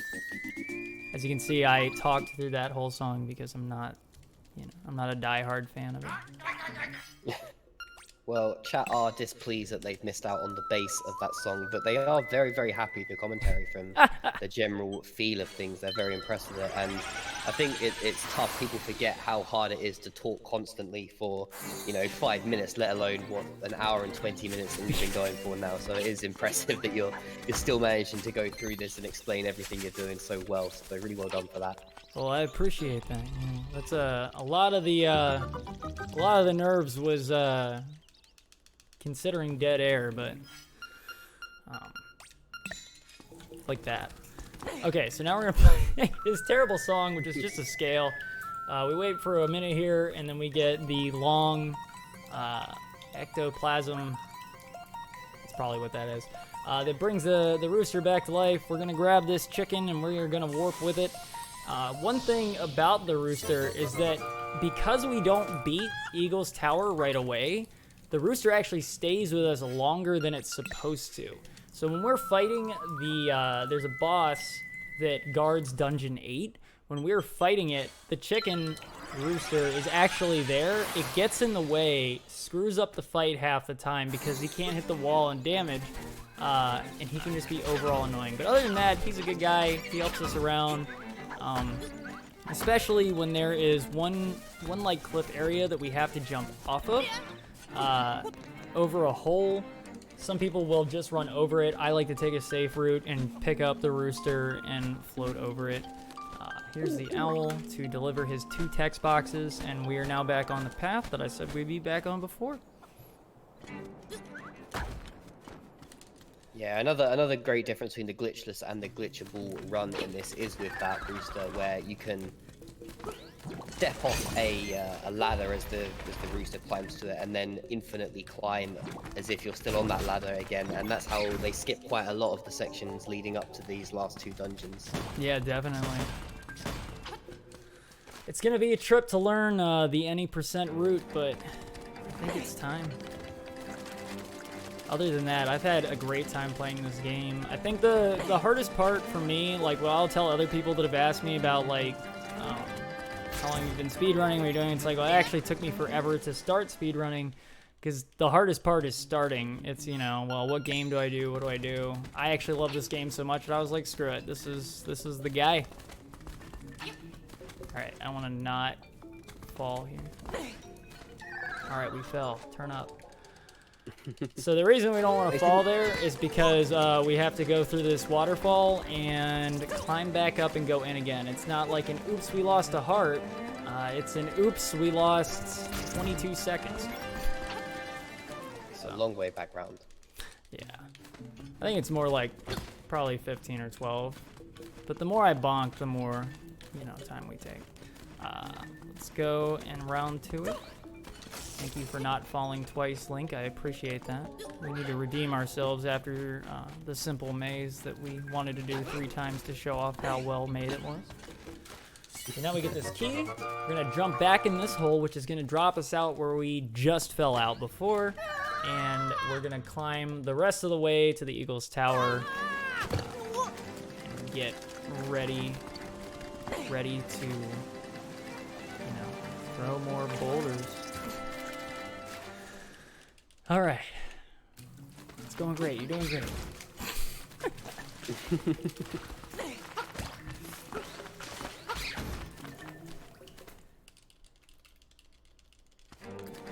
There's a few more. Oh, sorry. Yeah. You got it. You can talk.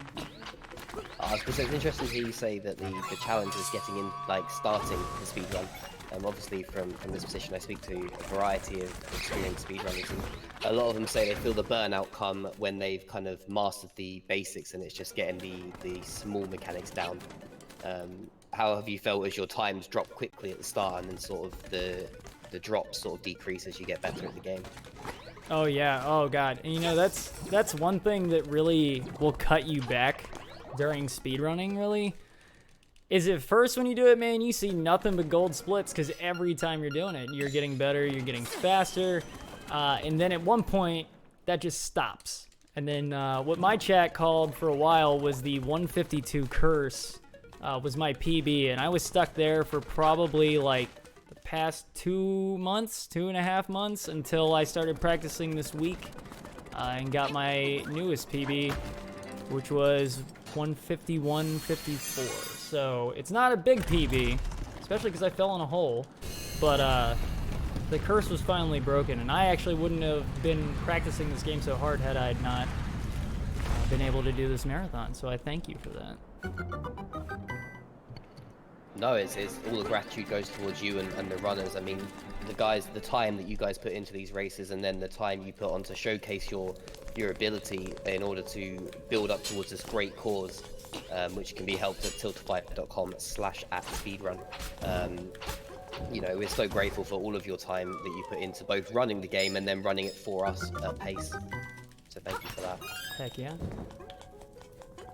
So the main thing, like I've said about this dungeon here, is breaking the 4 pillars. This is a very poorly built tower. that only has 4 support beams. So what's also unique about this dungeon is that we take this ball with us. The ball is what we have to use to break it, but wherever you leave it, as long as you don't leave the dungeon, the ball will stay static. So we're gonna leave it here, and it's gonna be there when we come back. And if we were to actually pull out the dungeon map, we would see where the ball was. The ball, though, cannot go to the lower floor. The way that we dropped out before when we got that other key, when I missed that one jump, is the same way this entire dungeon works. So beneath us right now is another full level, which we have to navigate simultaneously with the top level in order to get through the dungeon quickly. But if you throw the ball and miss it, and it falls in there, you're definitely looking at a 3 to 4 minute time loss, which is very heartbreaking. This is another point where we fight the floor, but for this one, I'm going to use all of my skill to stand in the corner and hold my shield up. Pro strats. High skill.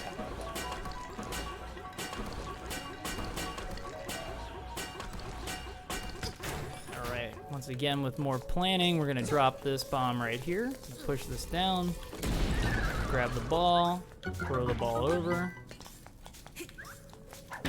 bust this pillar open right here, and then we're gonna take the ball back. That door that we just opened with that bomb is for the last pillar, which we actually have to hit from the other side. So what we're gonna do is we're gonna take it, we're gonna throw it over this half wall over here, and then we're gonna go and get the boss key. Or as it's called in this game, nightmare key. Tomato, potato, it's all the same thing. Alright, so once again, backtracking. This time because the switch is flipped, so we can get the mirror shield.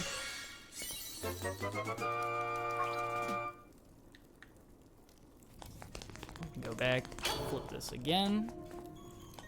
If any of you ever played this casually, there's a chance that you will most likely find that this boss was very unpleasant to do, or this mini boss here, but you will see that it's actually the easiest thing ever. And if it wasn't hard for you guys, then whatever, it was hard for me, okay?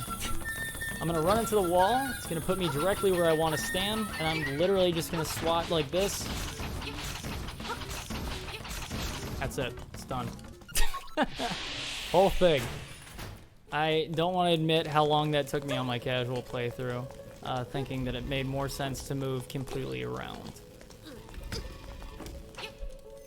So we're gonna get the boss key here. We're gonna go and we're gonna break the last pillar, and then we are just gonna get out of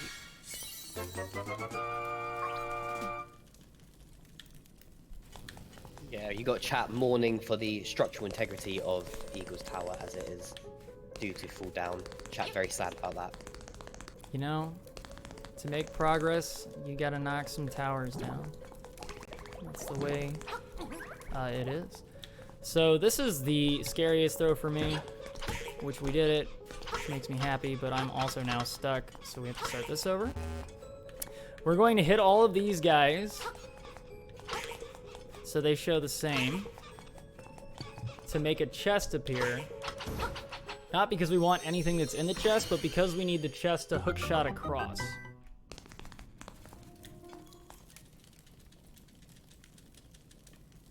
This guy right here, we're just gonna completely ignore him. Sorry guy, that was your big shot in the game, and we just skipped over it. We're gonna go back through the floor room here.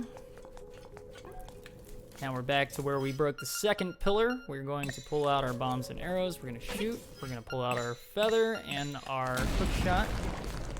Zip down through here. And tear this tower down.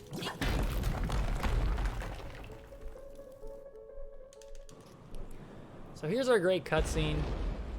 If we were to go back through the dungeon, we would have to deal with another cutscene, like I said at the beginning of the run. It literally cuts out, I believe it's like a minute and a half. So we're not going to deal with that. We're just going to leave, and we're going to take the chicken with us. We're going to go hit up Dungeon 8. Which will be our last full dungeon. And we go back, clean up the 2 bosses that we left behind. And then we go to the windfish and wake up the whale. Or I guess the whale is the windfish, but...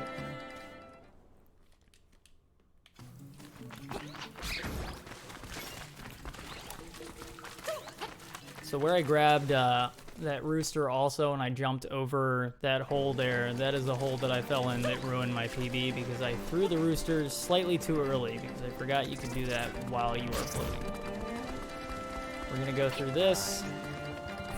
A lot of things here don't offer hearts, which is pretty okay. We don't need them a lot, except for when we get through this tunnel right here, there will be a bunch of falling boulders, and they are RNG as well. For each boulder that hits you, you lose a full heart, and then they generally hit you multiple times in a row, which is not ever fun. If we're lucky, we won't get hit by any of them, but can't make too many promises like that.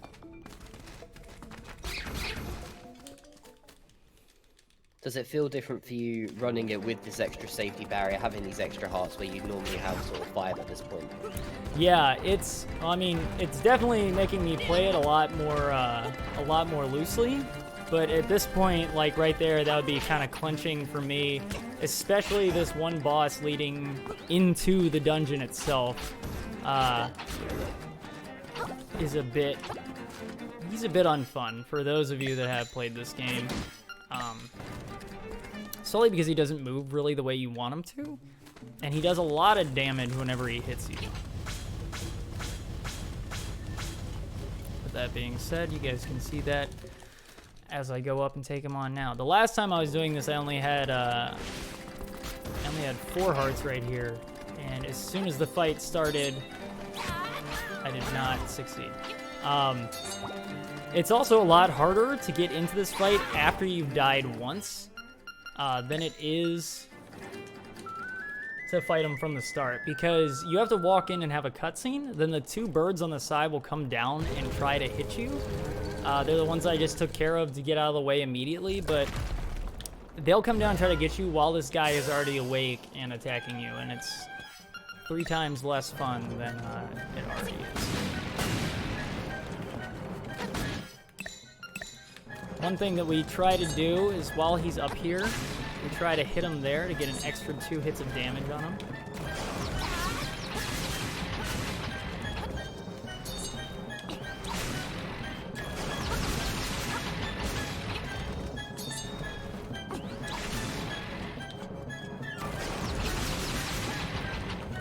I'm also not sure if there's like a set time it takes him before he comes out of the hole. And that was also one of those instances where the rooster gets in the way and stops him from hitting the wall, so we get less hits, but luckily we already had enough. So now we are in Dungeon 8, which is comprised mostly of mini-bosses. And also these wonderful devices that you use to make different floors.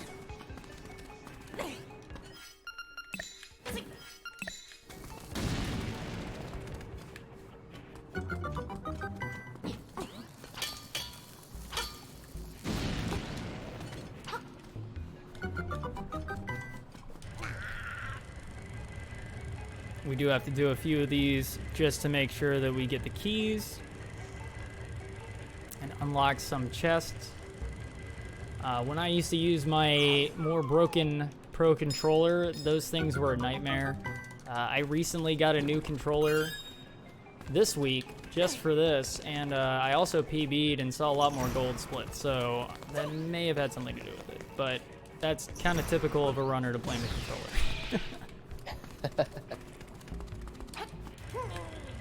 A lot of people won't know that up here there is kind of a shortcut through the wall. There's other ways to get around it. This is definitely the fastest way. See that right here. It's a lot of menuing around though.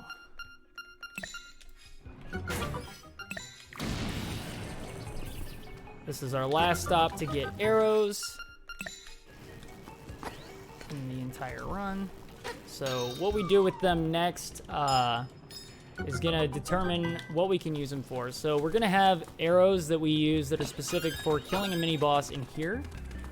We need a bomb arrow combination in order to get to the final boss in Dungeon 4. So that can also go a little bit awry, knock you back into a different loading zone, like a different screen, and then it'll reset it.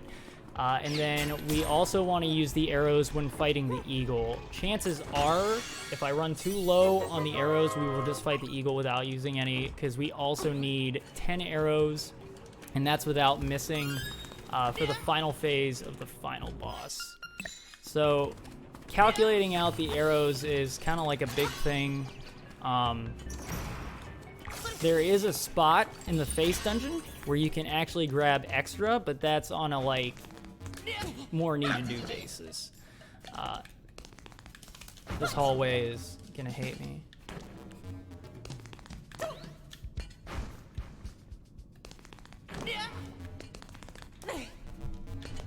Well, whilst you make your way through the hallway of hate, just a quick shout out to Pithole. Thank you so much for your $20. No message with it, but I'm going to assume that your message is something along the lines of great run, great streamer, great times. So thank you so much for that $20. Anyone else who wishes to support this great cause, it's tiltify.com/@speedrun. Or you can type !donate into chat and it will give you the link. And everything that comes through this link, 100% of it is going towards Hackensack University Medical Center Foundation and their coronavirus COVID-19 fighting fund, where they're researching, supporting the frontline healthcare professionals out there. For those who are interested, it's about $3 for one of the N95 masks that keeps the healthcare workers safe. About $10 for a antibody test to help the research with the better treatments and hopefully eventually a cure and/or vaccine, which is what we're aiming for. Sweet. So what we're doing now is we're just going through, we're getting the boss key. Pretty much just fighting a bunch of mini. It's more or less a boss rush going through this final dungeon hall. It's usually a toss-up with this guy, this Hinox right here. He usually throws, I believe he's a Hinox. I might be saying this wrong, but he usually throws the bomb, and it's generally out of range from hitting me. But then there's other times he hits me. It's not a big inconvenience. It's just like Y is sometimes better than others. I think it might have to do with the placement of when you press up along with the Pegasus boost. So the first thing that we're gonna do now is we're gonna go fight another one of those octopuses that octopi, that we fought before in Dungeon 4. We're gonna kill it with solely arrows though to make it go by fast. That'll give us our boss key, and then we are going to go and then take on the final boss. This dungeon used to seem really long to me. Now it feels like one of the shorter ones.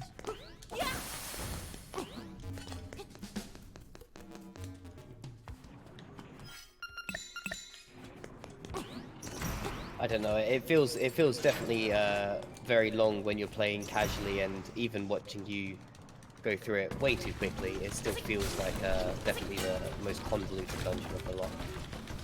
Yeah, it's definitely, there's definitely still a lot to it, but I feel like once you get it down, it's just second nature. But then again, that could be said about most things in running. So we only lost one extra arrow there. Ideally, we'd want to hit him while he's completely across that little lava lake. Not that big of a deal. But with there only being 18 left, and I want to stay safe, we're not going to use any arrows to fight the eagle, which generally doesn't make too big of a difference. It just can add 2 or 3 more cycles depending on how his RNG wants to be with me.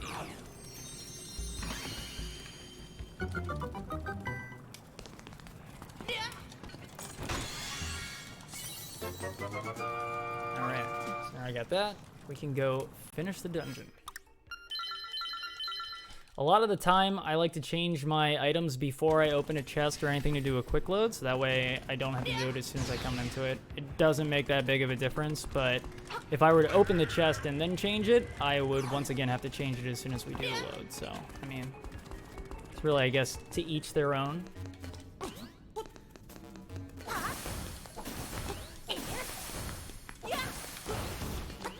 I mean, at this point, if it feels faster for you, then it's a win, really.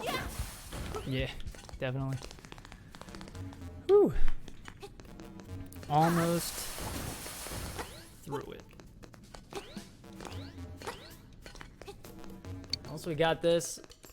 We've got, like I said, the eagle. We've got the fish, and we've got the windfish, which we get to hear a beautiful 1 full minute long song, which when you're on the cusp of getting a new PB or anything else, that minute is longer than any microwave minute you can ever go up against, I guarantee it.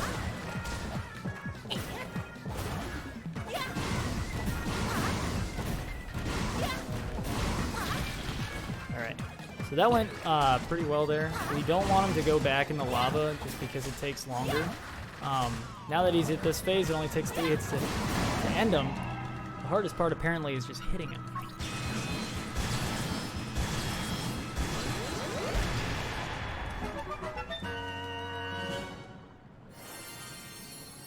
Alright, we have full health here and we have extra hearts, so we're not going to take that safety heart.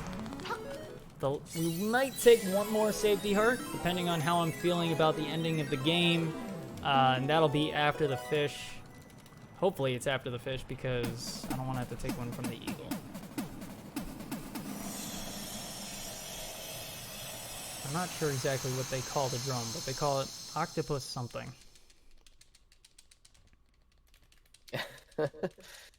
Yeah, I've just seen the obviously the video slightly delayed, but the German for the drum has just come up, and that is a odd word. I think a lot of German words are actually like, it's just like the words put together. I think somebody was watching, Krinfar was watching me do this speedrun the other day, and he was like, I just learned that the German word for swamp is slime water. Like, there you go. Speedrunning is educational. Definitely not wrong. It is slimy water. One thing you'll notice, as soon as we get back into this dungeon, we're gonna go into this warp here. It's gonna take us back where we fought that one guy, but that one L-shaped bridge is no longer out there. This is because we broke the tower. And we didn't get a full spiel about that because we left and went and did something else. So now we're gonna go up here, and we can freely take on this final guy here. I'm gonna use 1 arrow just for the sake of doing it, because there's one opportunity right at the beginning where he would be in range for a charged sword attack, but he comes on too quickly. So the only way to actually hit him on his first round is with an arrow. That'll probably be the only arrow that I use, just because I don't want to run out of them.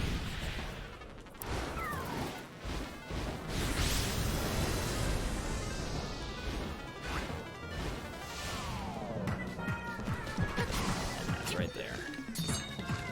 There's different ways to see the cycles. If he comes in with his wings going forward at you, he's going to be throwing feathers at you. If his wings are down at his side, he's going to charge you. So when it goes like this, these are the cycles that we don't want.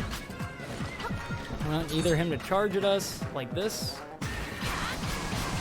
or we want him to fly low so we can hit him with the charged attack.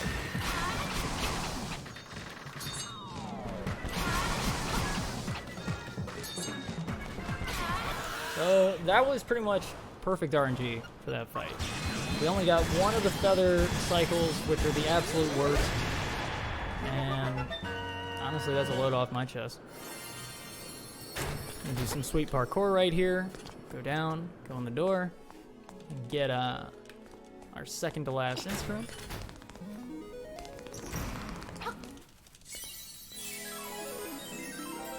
And now we're gonna purposely fall in the hole that ruined my previous PB, because that's going to take us right down by Dungeon 4's entrance. We're going to swim right in there and hopefully take him out easy peasy so we can get to the end. If anything, I feel like this run has gone faster than it normally does. Yeah, I mean, we're making pretty good time through it. Chat referring to the piano as the toy piano of legend. There you go. But a lot of happiness in chat for the current run and how things are going for you, and comment on how great the RNG is and how great you've been as a presenter during this run. I super appreciate that. This is been performing music a long time. I've never performed a video game, so it's all different. So we're gonna go up in here. We're gonna take this warp. Like I said, it's very specific where you stand. We already got the boss key from here earlier, so we just go once again straight to the boss. I'm also really glad that the RNG manipulation worked. I mean, there's a very slim chance it wouldn't. There's a 5-second window of me messing up. Like, I have a 5-second window of error, but I also have the alternate routes pulled up in front of me if worse came to worse. You can very easily just get the wrong seed by just ever so slightly hitting it later early, but I think my huge fear of that made sure that I compensated for it well. It's nice that we fight this boss last, solely because this is one of the easiest bosses to fight. You just want to charge up the sword, swing it. Most of the time, the ideal way to do it is to hit him twice at a time. And he said blub, blub, blubber. I'm glad that they gave him dialogue. It wasn't necessary at all. His name isn't Piranha Killer either in English, so it's actually a lot cooler in German.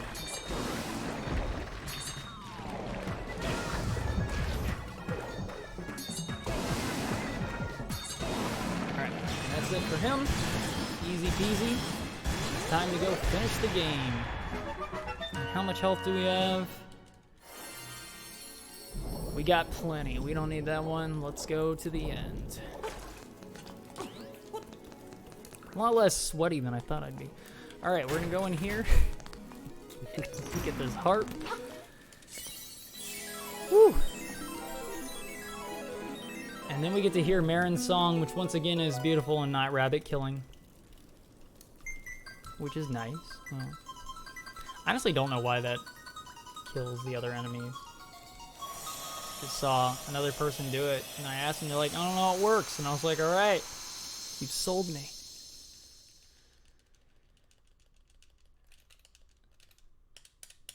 And I don't know if you know this, but hitting the buttons does nothing but make you feel better. Once again, we're going to go back to our most important warp zone, which is Boris's hut. We have actually passed the Windfish's egg probably about 4 times now. And now we're finally going to go up there. If we were to go anywhere else other than directly to the Windfish right now, we would actually be approached by a pink ghost that would want us to take it to its home, which would add another 12 to 20 minutes. That's what I did on my very first completed run of this. I tried to go back to the main town to get more powder. Ended up having to do that. Still finished the game 2 hours and 30 minutes. Still popped a bottle of champagne. Ooh. All right, we picked every song except the one we wanted. So now we've got a full minute of music. Music for this game is really good. I will give them that. Yeah, great sound design through. I mean, through most of the Zelda games, there's great sound design, but through this one especially, it's really beautiful. Yeah, definitely. I've always wanted to see Symphony of the Goddess, but I've never made around to doing that yet. One day.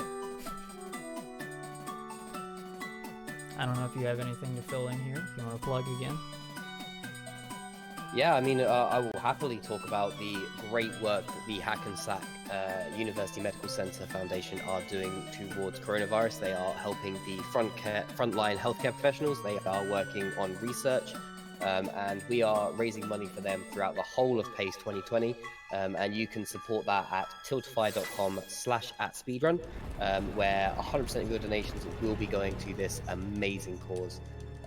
If you're interested in how that money goes towards them, some of it goes towards antibody tests, which helps the research, helps work towards treatments and vaccines and cures, and some of it goes to PPE for those frontline healthcare professional workers that are really keeping most of the global economy running at the moment. And between them, the retail workers, and the delivery drivers that are constantly facing the public and risking their own health just to keep everyone running, the gratitude that we should all be showing them is endless.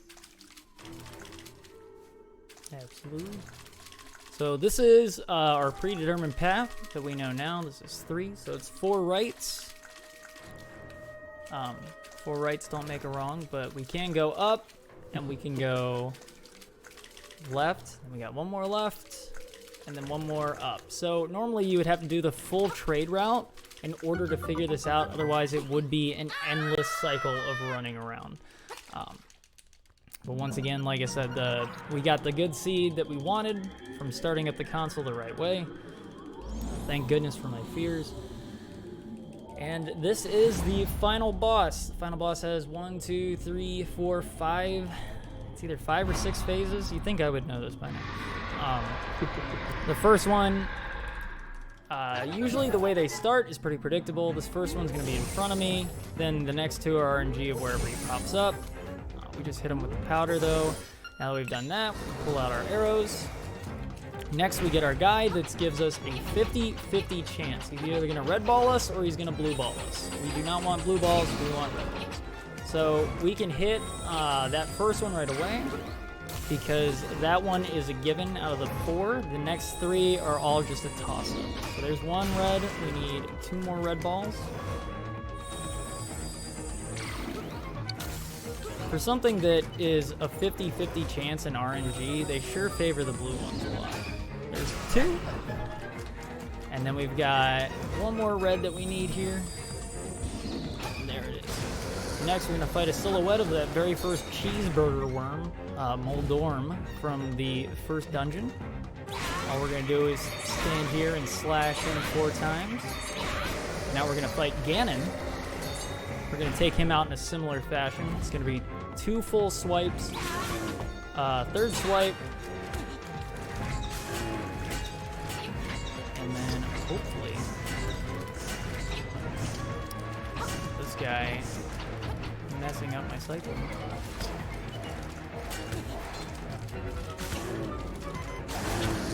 Okay.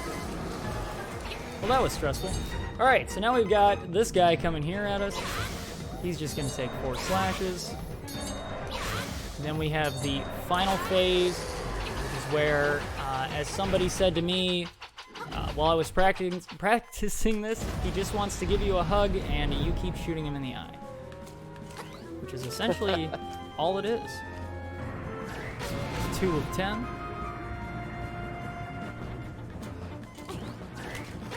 It's 4 of 10. And if you do run out of arrows here, you can use the fire rod as well. But it does less damage. I'm not sure how many cycles you have to do. You can also hit, if you're fast enough, you can hit the eyeball with 3 at a time, but that only matters if you're going to do that twice in a row. And then time happens here once we get to the top of the staircase.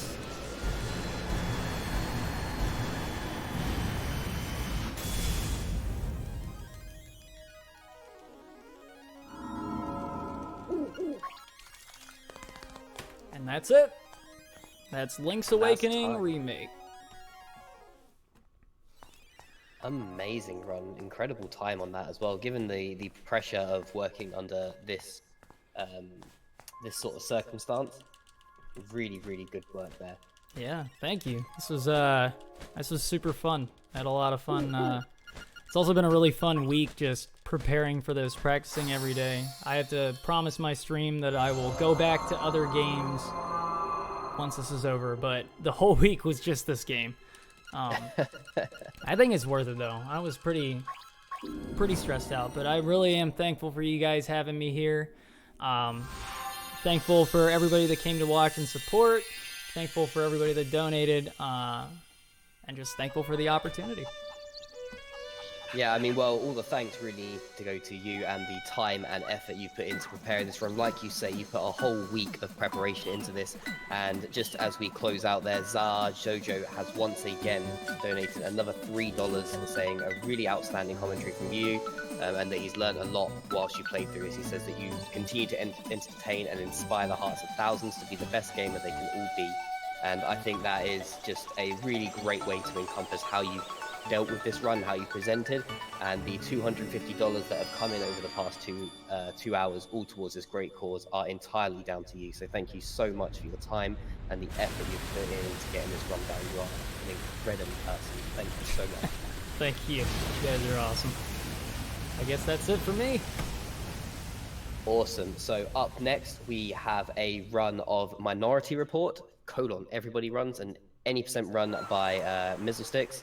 And that will be starting in about, well, 3 minutes actually. So we're pretty much bang on time with this. So brilliant timing from everyone involved. That worked really well. So we're going to have a brief intermission where people can get drinks and such. And then we're going to be back very shortly. Once again, thank you.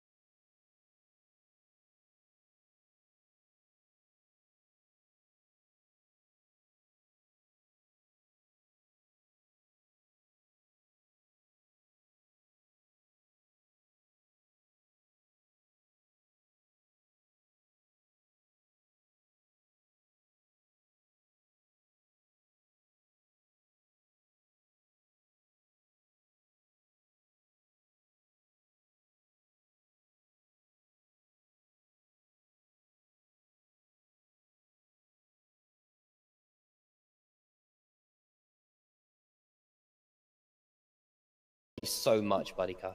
Thank you. No problem.